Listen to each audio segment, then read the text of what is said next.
Hello दोस्तों, study only YouTube channel पर आपका स्वागत है। आज आपको क्लास 12 की सब्जेक्ट पॉलिटिकल साइंस के चैप्टर 1 शीत युद्ध के दौर के बारे में पढ़ाना चाहता हूँ। तो इन 9 टॉपिकों के बारे में हम आज चर्चा करेंगे। तो पहला टॉपिक हमारा दो ध्रुवीय विश्व का प्रारंभ, ठीक है। दूसरा टॉपिक है शीत युद्ध के दायरे। तीसरा टॉपिक है दो ध्रुवीयता को चुनौती गुटनिरपेक्षता। और चौथा है नव अंतर्राष्ट्रीय आर्थिक व्यवस्था। पांचवा टॉपिक है भारत और शीत युद्ध। और छठा टॉपिक गुटनिरपेक्ष आंदोलन की प्रासंगिकता। सातवां टॉपिक है भारत के गुटनिरपेक्षता की नीति अपनाने के 4 कारण। आठवां टॉपिक है शीत युद्ध के कारण। नौवां टॉपिक है 1947 से 1950 के बीच शीत युद्ध का विकास। तो चलो शुरू करते हैं आज की हमारी यह क्लास।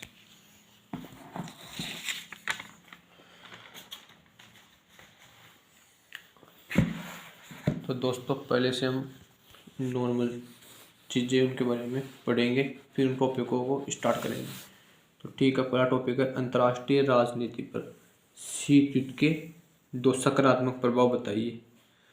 तो 2 सकारात्मक ये है गुटनिरपेक्ष आंदोलन का जन्म, और दूसरा है शांतिपूर्ण अस्तित्व को प्रोत्साहन, ठीक है। और अंतर्राष्ट्रीय राजनीति पर शीत युद्ध के 2 नकारात्मक प्रभाव, 2 विरोधी गुटों का निर्माण, शस्त्रीकरण की प्रतिस्पर्धा का जारी रहना, ठीक है दोस्तों। ये अंतर्राष्ट्रीय राजनीति पर शीत युद्ध के 2 सकारात्मक प्रभाव, 2 नकारात्मक प्रभाव है, ठीक है। शीत युद्ध में पश्चिमी अमेरिका गठबंधन की विचारधारा बताइए। तो ठीक है, पश्चिमी गठबंधन उदारवादी लोकतंत्र तथा पूंजीवादी का समर्थक है, ठीक है। और दूसरा हमारे पूर्वी गठबंधन सोवियत संघ की विचारधारा बताइए। तो पूर्वी गठबंधन सोवियत संघ गुट की वैचारिक प्रतिबद्धता समाजवाद और साम्यवाद के लिए थी, ठीक है। और ये देखो, नाटो में शामिल 12 देशों के नाम। पहला देश है संयुक्त राज्य अमेरिका, दूसरा देश है ब्रिटेन, तीसरा देश है फ्रांस, चौथा देश है पश्चिमी जर्मनी, पांचवा देश है स्पेन, छठा है पुर्तगाल, सातवां है इटली, आठवां है नीदरलैंड, नौवां है बेल्जियम, 10वां है डेनमार्क, 11वां है नॉर्वे और 12वां है फिनलैंड, ठीक है। नाटो में वह वार्सा पैक्ट में शामिल 4 देश, ठीक है। ऊपर लिख रहा है 1949, नाटो की स्थापना 1949 में और वार्सा पैक्ट की 1955 में, ठीक है। नाटो 1949 में 4 देश, नाटो में 12 देश शामिल है, उनमें से 4 कोई से लिख दो, जैसे इसमें America, Britain, France, Italy. Warsaw Pact जिसकी स्थापना 1955 में हुई, इसमें शामिल 4 देश सोवियत संघ, पोलैंड, पूर्वी जर्मनी और हंगरी, ठीक है। और गुटनिरपेक्ष आंदोलन के 4 अग्रणी देश व 4 प्रणेताओं के नाम। देखिए, 4 अग्रणी देश, भारत और इसके प्रणेता का नाम है जवाहरलाल नेहरू, दूसरा है इंडोनेशिया, इसके हैं डॉक्टर सुकर्णो, तीसरा है मिस्र, इसके कर्नल नासिर, और चौथा है यूगोस्लाविया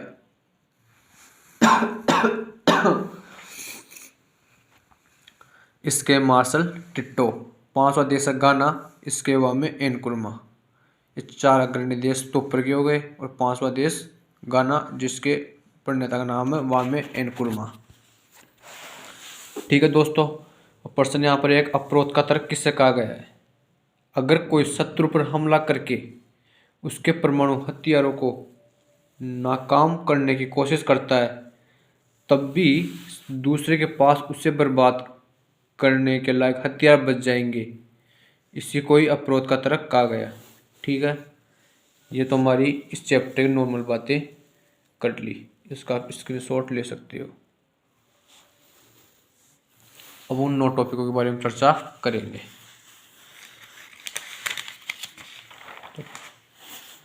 तो हमारा पहला टॉपिक था दो ध्रुवीयता विश्व का प्रारंभ। तो देखिए दूसरे विश्व युद्ध के बाद दोनों महाशक्तियां कौन कौन सी, सोवियत संघ व अमेरिका के बीच जारी शीत युद्ध के कारण दुनिया दो गुटों के बीच बहुत स्पष्ट रूप से बट गई थी।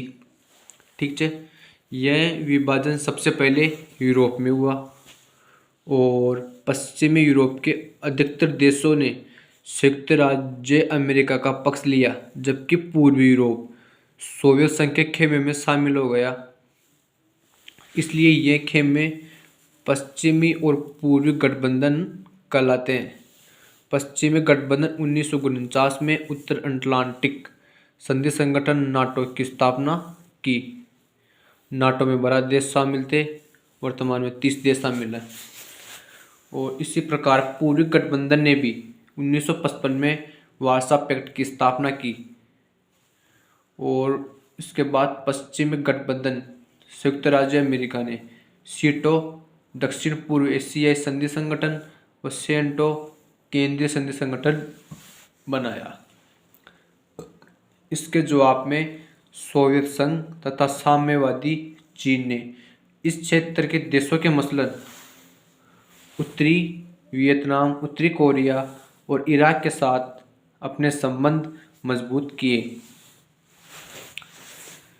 लेकिन पश्चिमी और पूर्वी गठबंधन में परस्पर दरार पड़ने और गुटनिरपेक्ष आंदोलन का विकास के कारण समूचा विश्व दो गुटों में विभाजित नहीं हो सका।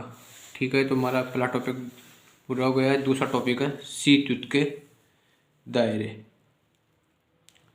शीत युद्ध के दायरे से हमारा आशय ऐसे क्षेत्रों से होता है जहाँ विरोधी खेमों में बटे देशों के बीच संकट के अवसर आए, युद्ध हुए या इनके होने की संभावना बनी, लेकिन बातें एक कद से ज़्यादा नहीं बढ़ी। ठीक है, दोनों महाशक्तियों के बीच 4 मुठभेड़ों का उल्लेख। तो पहली मुठभेड़ों का उल्लेख है कोरिया का युद्ध। ये 1950 से 1953 तक हुआ। वह कोरिया 2 भागों में विभक्त हुआ। दूसरा बर्लिन की दीवार का निर्माण 1958 से 1962। तीसरा कांगो संकट 1960। चौथा क्यूबा मिसाइल संकट 1962 तथा इनके अलावा कई अन्य जगहों पर सीधे सीधे मुठभेड़ की स्थिति आ चुकी थी। कोरिया, वियतनाम और कोरिया, वियतनाम और अफगानिस्तान जैसे कुछ क्षेत्रों में व्यापक जनहानि हुई, लेकिन विश्व परमाणु युद्ध से बचा रहा। शीत युद्ध के संघर्षों और कुछ गहन संकटों को टलने में महाशक्तियों के संयम, गुटनिरपेक्षता, देशों की भूमिका, संयुक्त राष्ट्र संघ के महासचिव, सशक्तिकरण और अस्त्र नियंत्रण संधियों ने महत्वपूर्ण भूमिका निभाई। ये देखो, महाशक्तियों के संयम, गुटनिरपेक्ष देशों की भूमिका और संयुक्त राष्ट्र संघ के महासचिव और सशक्तिकरण और अस्त्र नियंत्रण संधियों ने अपनी महत्वपूर्ण भूमिका निभाई। अगला टॉपिक आता है दो ध्रुवीयता को चुनौती, गुटनिरपेक्षता। शीत युद्ध की वजह से विश्व 2 प्रतिद्वंदी गुटों में बट रहा था। इसी संदर्भ में गुटनिरपेक्षता ने एशिया, अफ्रीका, लातिन अमेरिका के 9 स्वतंत्र देशों को इन गुटों से अलग रहने का तीसरा विकल्प दिया। गुटनिरपेक्ष आंदोलन के 5 संस्थापक नेता थे। भारत के जवाहरलाल नेहरू, इंडोनेशिया के डॉक्टर सुकर्णो, मिस्र के कर्नल नासिर, यूगोस्लाविया के मार्शल टिटो व घाना के वामे एनक्रुमा। पहला गुटनिरपेक्ष सम्मेलन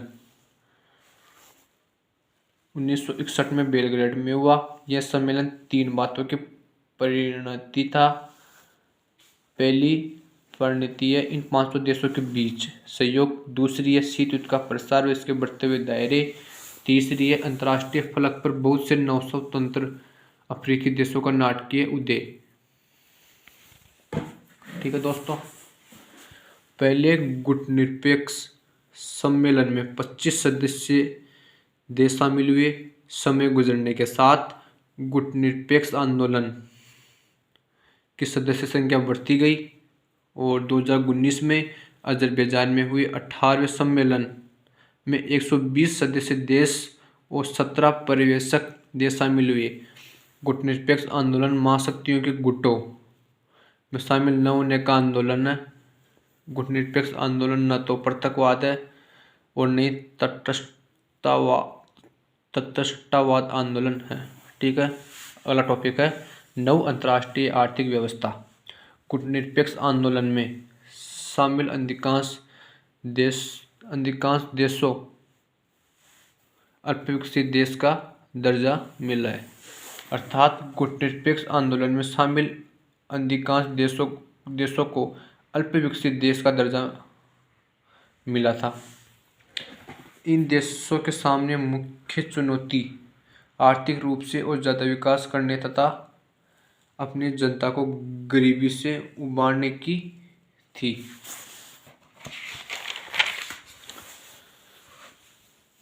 नवस्वतंत्र देशों की आज़ादी के लिहाज से भी आर्थिक विकास महत्वपूर्ण था। इसी समझ से नव अंतर्राष्ट्रीय आर्थिक व्यवस्था की धारणा का जन्म हुआ। 1970 के दशक के मध्य में गुटनिरपेक्ष आंदोलन ने नव अंतर्राष्ट्रीय आर्थिक व्यवस्था के लिए आर्थिक दबाव समूह की भूमिका निभाई। 1980 के दशक के उत्तरार्ध नव अंतर्राष्ट्रीय आर्थिक व्यवस्था को बनाए चलाए रखने के प्रयास ढीले पड़ गए। ठीक है, ये टॉपिक खत्म हो गया। अगला टॉपिक आता है भारत और शीत युद्ध। गुटनिरपेक्ष आंदोलन के नेता के रूप में शीत युद्ध के दौर में भारत ने 2 स्तरों पर अपनी भूमिका निभाई। पहले स्तर पर भारत ने सजग और सचेत रूप से अपने को दोनों महाशक्तियों के खेमे से अलग रखा। दूसरे स्तर पर भारत ने नव स्वतंत्र देशों को महाशक्तियों के खेमे में जाने से रोका। ठीक है, भारत की गुटनिरपेक्षता की नीति सकारात्मक थी। भारत ने प्रतिद्वंदियों के बीच संवाद कायम रखने तथा मध्यस्थता के प्रयास किए। भारत ने दोनों खेमों से अलग अंतर्राष्ट्रीय संगठनों जैसे राष्ट्रकुल को सक्रिय रखा। अगला टॉपिक आता है गुटनिरपेक्ष आंदोलन की प्रासंगिकता। गुटनिरपेक्ष के कारण भारत अपने राष्ट्रीय हित साधने में सफल रहा। आलोचकों ने भारत की इस नीति को सिद्धांतविहीन तथा अस्थिर कहा। वर्तमान में यह आंदोलन मौजूदा असमानताओं से निपटने के लिए एक वैकल्पिक विश्व व्यवस्था बनाने तथा अंतर्राष्ट्रीय व्यवस्था को लोकतंत्र धर्मी बनाने के संकल्प पर टिका हुआ है। गुटनिरपेक्षता का अर्थ है कि किसी भी गुट में शामिल न होना तथा इन गुटों के सैनिक गठबंधनों व संधियों से अलग रहना तथा गुटों से अलग रहते हुए अपनी स्वतंत्र विदेशी नीति का पालन करना तथा विश्व राजनीति में भाग लेना। और गुटनिरपेक्षता तटस्थता नहीं है। गुटनिरपेक्षता तटस्थता की नीति नहीं है। तटस्थता का अभिप्राय है युद्ध में शामिल न होने की नीति का पालन करना। गुटनिरपेक्षता युद्ध को टालने तथा युद्ध के अंत का प्रयास करने की नीति है। ठीक है दोस्तों, अगला टॉपिक आता है भारत के गुटनिरपेक्षता की नीति अपनाने के 4 कारण। भारत ने गुटनिरपेक्षता की नीति क्यों अपनाई, इसके 4 कारण। पहला कारण राष्ट्रीय हित की दृष्टि से। ठीक है, भारत ने इसलिए ये नीति अपनाई ताकि वह स्वतंत्र रूप से ऐसे अंतर्राष्ट्रीय फैसले ले सके जिनसे उसका हित सत्ता हो, न कि महाशक्तियों और खेमों के देशों का। और भारत की गुटनिरपेक्षता की नीति अपनाने का दूसरा कारण है दोनों महाशक्तियों से सहयोग लेने हेतु भारत ने दोनों महाशक्तियों से संबंध व मित्रता स्थापित करने के लिए दोनों से सहयोग लेने के लिए यह नीति अपनाई। ठीक है, भारत ने गुटनिरपेक्षता की नीति अपनाने का तीसरा कारण स्वतंत्र नीति निर्धारण हेतु, ताकि भारत स्वतंत्र नीति निर्धारण कर सके। और चौथा कारण है गुटनिरपेक्षता की नीति अपनाने का भारत की प्रतिष्ठा बढ़ाने के लिए। भारत की प्रतिष्ठा बढ़ाने के लिए भारत ने गुटनिरपेक्षता की नीति का अनुसरण किया। ठीक है दोस्तों, और हमारा टॉपिक छूट गया इधर। ये देखिए शीत युद्ध का कारण। शीत युद्ध का क्या कारण है इसे हम पढ़ेंगे। अमेरिका और सोवियत संघ के बीच महाशक्ति बनने की होड़ में एक दूसरे के मुकाबले में खड़ा होना शीत युद्ध का कारण बना। इसको हम पहला कारण दे सकते हैं। दूसरा कारण ये है कि विचारधाराओं के विरोध ने भी शीत युद्ध को बढ़ावा दिया। ठीक है, विचारधाराओं के विरोध ने भी शीत युद्ध को बढ़ावा दिया, जो शीत युद्ध का कारण बना। अप्रोच के तर्क ने प्रत्यक्ष तीसरे युद्ध को रोक दिया, फलतः शीत युद्ध का विकास हुआ। यह भी शीत युद्ध का कारण बना। चौथा कारण मैं बताऊं आपको, अमेरिका द्वारा सोवियत संघ से परमाणु बम का रहस्य छिपाना भी शीत युद्ध का कारण बना। ठीक है, ये 4 टॉपिक हम शीत युद्ध के कारण में दे सकते हैं। और अगला टॉपिक पे आ जाओ।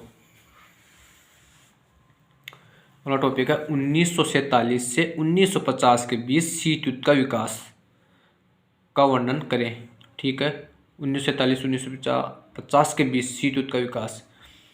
पहला टॉपिक, पहली हेडलाइन अपनी है मार्शल योजना, जो 1947 में हुई। अमेरिका ने यूरोप में रूसी प्रभाव का अमेरिका ने यूरोप में रूसी प्रभाव को रोकने की दृष्टि से 1947 में पश्चिमी यूरोप के पुनर्निर्माण हेतु मार्शल योजना बनाई। ठीक है, दूसरी आती है बर्लिन की नाकेबंदी 1948। सोवियत संघ ने 1948 में बर्लिन की नाकेबंदी कर शीत युद्ध को बढ़ावा दिया। और तीसरा, नाटो की स्थापना 1949। 4 अप्रैल 1949 को अमेरिकी गुट ने नाटो की स्थापना कर शीत युद्ध को बढ़ावा दिया। और चौथा, अपने कोरिया संकट 1950 के बीच में उत्तरी तथा दक्षिणी कोरिया के बीचवे युद्ध ने भी शीत युद्ध को बढ़ावा दिया। ठीक है, और नीचे नाटो का पूरा नाम दे रखा है, नाटो उत्तर अटलांटिक संधि संगठन। नाटो का पूरा नाम है।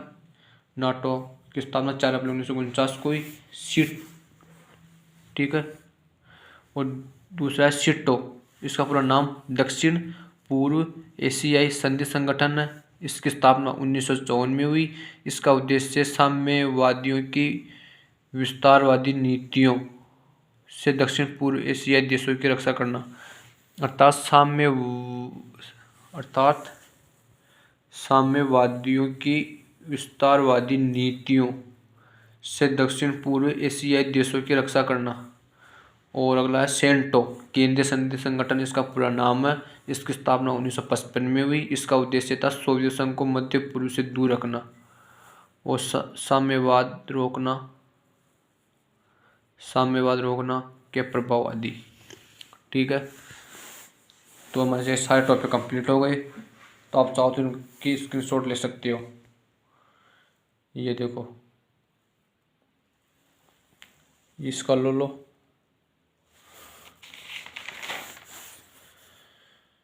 ये इसका नोट्स स्क्रीनशॉट ले सकते हो आप। ये इधर ले लो।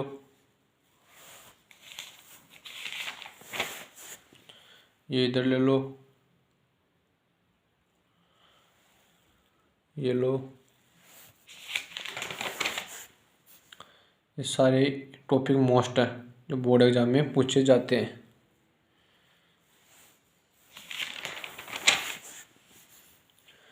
ये लो भैया, सॉरी ये अपना टॉपिक रह गया। शीत युद्ध क्या है? शीत युद्ध क्या है दोस्तों? शीत युद्ध वह अवस्था है जब दो या दो से अधिक देशों के मध्य तनावपूर्ण वातावरण हो लेकिन वास्तव में कोई युद्ध न हो। ठीक है, दो या दो से अधिक देशों के मध्य युद्ध का वातावरण हो, माहौल हो, लेकिन वास्तव में कोई युद्ध न हो। दूसरा विश्व युद्ध 1939-1945 तक हुआ के बाद अमेरिका और सोवियत संघ के बीच वाद विवाद, रेडियो प्रसारणों, तथा सैनिक शक्ति के प्रसार द्वारा लड़े गए स्नायु युद्ध को शीत युद्ध कहा जाता है। ठीक है दोस्तों। और मित्र राष्ट्र में 3 देश शामिल है, सॉरी भैया 4 देश शामिल हैं मित्र राष्ट्र देश में, सोवियत संघ, अमेरिका, ब्रिटेन, फ्रांस। और दूरी राष्ट्र देश में 3 देश शामिल है, जर्मनी, इटली, जापान। ठीक है दोस्तों, ये थी आज की हमारी क्लास। आप कमेंट करके बताएं कि आपको ये सारा टॉपिक कैसे लगे। ठीक है दोस्तों, धन्यवाद।